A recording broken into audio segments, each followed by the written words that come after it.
আসসালামু আলাইকুম ভাই বোনেরা, আপনারা সবাই ভালো আছেন তাই না? আমিও কিন্তু খুবই ভালো আছি। দেখছেন, আজকে আমি আপনাদেরকে আমার শিম গাছ দেখাবো। আর এই শিম গাছের দেখেন মাশাআল্লাহ কত সুন্দর ফলন আসছে, তাই না ভাই বোনেরা? দেখছেন যে কত সুন্দর শিম ধরছে। দেখেন, এখন তো শিমের সিজন না, তারপরেও দেখেন এত সুন্দর ফুল ধরছে। শিমের ফলনও আসা শুরু হয়ে গেছে। দেখেন,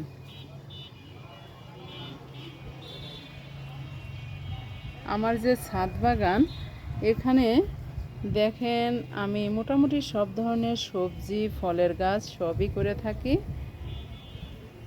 দেখছেন ভাই বোনেরা,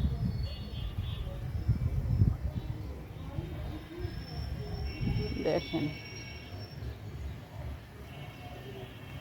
আবার আর একটা মাচাতে দেখেন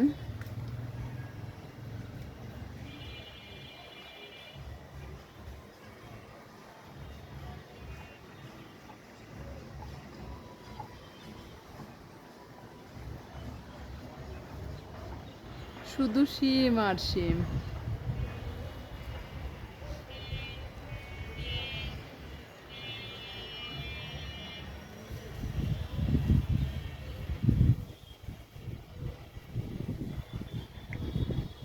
এখন সিজন ছাড়াই কত সুন্দর ফলন আসছে। আমি কিন্তু এটা কেরালা জাতের শিমের বীজ লাগিয়েছিলাম। দেখছেন, একটু যত্ন করলে আর ওই জৈব সার যেটা আমরা বাসায় তৈরি করি প্রত্যেক দিনের, যে রান্নাঘরের উচ্ছিষ্ট যে তরকারির যে কুটনাগুলো থাকে, অতিরিক্ত যে বিভিন্ন সবজির খোসা টোসা থাকে, এইগুলো দিয়েই কিন্তু আমি নিয়মিত আমার এই বাগানে আমি জৈব সার দিয়ে থাকি। তো যার ফলশ্রুতিতে আজকে আমরা এত সুন্দর ফলন পেয়েছি। তো আপনারাও সুন্দর বাগান করবেন এবং এইভাবেই যদি যত্ন নেন তাহলে কিন্তু খুব সুন্দর ফলন দিবে, তাই না ভাই বোনেরা? দেখেন, দেখছেন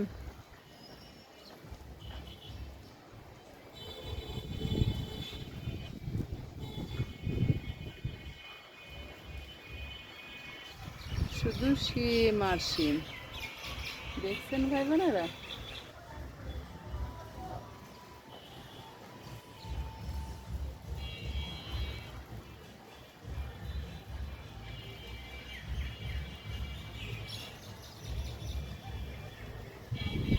আশা করি আপনারা প্রত্যেক দিন এই দেওয়ার দরকার নাই। জৈব সারটা যদি দিনে 7 দিনে আমি 2বার ব্যবহার করি।